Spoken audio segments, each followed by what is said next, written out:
હા હા તું ચિંતા ન કર. એ સાંભળો, કેમ એટલી બધી ચિંતામાં લાગે છે? ફટાફટ હાલો, મારા પપ્પાની તબિયત છે ને ખરાબ થઈ ગઈ છે. તો હું શું કરું? મારે ક્યાં જવાનું? આ તમે શું કહો છો? ઘરે ભાઈ નથી મારો અને પપ્પાની તબિયત ખરાબ થઈ ગઈ, ઘરે ગાડી નથી, કોઈ છે નહીં ઘરે, આપણે જવું પડશે ફટાફટ. હાલો ફટાફટ, આપણે હોસ્પિટલ લઈને જવાના છે ને. એ તો એની હાથે વહી જશે, મને હુલાને લઈ જશે. અરે ઈ આપણા પપ્પા છે. આપણા બાપુ નથી, એ તારા બાપુ છે. તારે જવું હોય ને તો જા, હું ગાડી લઈને જ જાઉં છું. મારે કામે જવામાં છે ને મોડું થાય છે. શું થઈ ગયું છે તમને? કહું છું કે પપ્પાને હોસ્પિટલ લઈ જવાનું, તમે મને ના કેમ પાડો છો? એ તમારા પપ્પા છે, તમારા સાસરા છે, તમને શરમ નથી આવતી આવું કહો છો એની વિશે? ઠીક, તને શરમ આવી જ ગઈ? તે પેલા આવું કર્યું તું ત્યારે, ગયા મહિને તે કેવું કર્યું તું તને ખબર છે ને? તમે બસ સ્ટેન્ડમાં આવી જાજો, હું તમને ગાડી લઈને ચેડવા આવી જઈશ. કોણ આવે છે ઘરે? બાપુનો ફોન હતો કે બાને છે ને રિપોર્ટ કરાવવાના છે ને, એટલે ગામડામાં ન હોય ને એટલે મેં એને કીધું તમે બસમાં અહીંયા આવી આવજો, અહીંયા આપણે રિપોર્ટ કરાવી. તમને કોને કીધું બાપુજીને અહીંયા બોલાવવાનું? એમાં કહેવાનું શું હોય? એને રિપોર્ટ કરાવવાના હતા તો મેં એને કીધું તમે અહીંયા આવી જાઓ, અહીંયા રિપોર્ટ કરાવી નાખશું. આ મારું ઘર છે, મને પૂછ્યા કે કોઈ નો અહીંયા આવી કે? એ આપણા મા બાપ છે, એને અહીંયા આવવા માટે આપણે પૂછવું પડે? આપડા નહીં, તમારા મા બાપ છે અને મને પૂછ્યા કે નો અહીંયા આવી કે? તું કેવી વાત કરે છે? મેં બાબાપુજીને કહી દીધું છે, એ કાલ આવે છે. તમે એને કહી દીધું છે? તો મને પૂછીને તમે કીધું તું?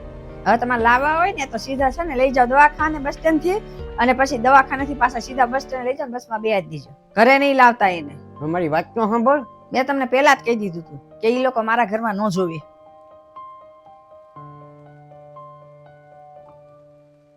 સાંભળ, એ તારા બાપુ છે, તારે બસમાં જવું હોય તો જા, રિક્ષામાં જવું હોય તો જા, મારે કાંઈ આવવાનું છે નહીં, હું ગાડી લઈને જાઉં.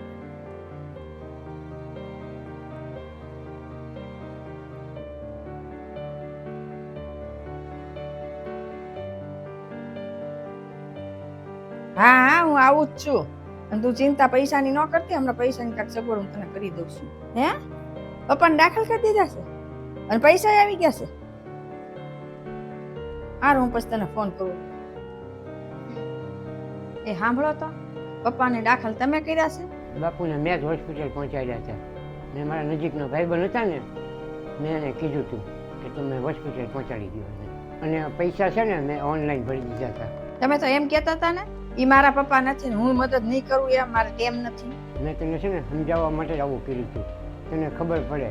પણ કોઈ પણ વ્યક્તિ છે ને આપણા મા બાપ વિશે આવું બોલે ને તો કેવું લાગે. સારું તો હવે તમે છે ને મને માફ કરી દેજો, હવેથી આવું નહીં હું કરું, આ ભૂલ નહીં કરું.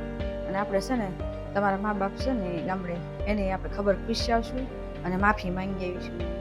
હા, અત્યારે બાપુનો ઈલાજ ચાલુ થઈ ગયો છે તો આપણે ફરાય એની આગળ જઈએ. હા